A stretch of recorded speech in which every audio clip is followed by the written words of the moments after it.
YS Avinash Reddy ముందస్తు bail రద్దు చేయాలి అంటూ దస్తగిరి తరపున తెలంగాణ హైకోర్టు వేసినటువంటి పిటిషన్ ఇప్పుడు ఆల్రెడీ విచారణ పూర్తయిపోయింది. రేపే తీర్పు రాబోతుంది. అది అత్యంత కీలకం.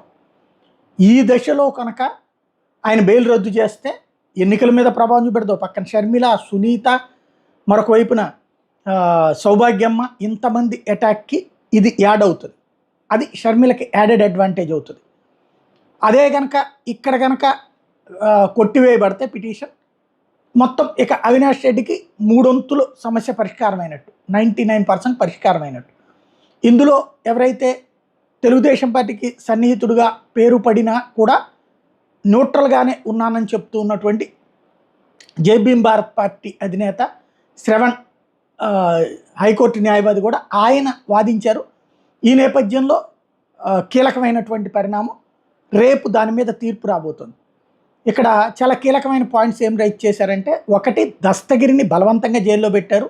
ఏదైతే తను ఒక అమ్మాయిని కిడ్నాప్ చేసినటువంటి కేసులో లవ్ మ్యారేజ్ చేసుకున్నటువంటి వాళ్ళలో అమ్మాయిని కిడ్నాప్ చేసి ఎత్తుకుపోయారు.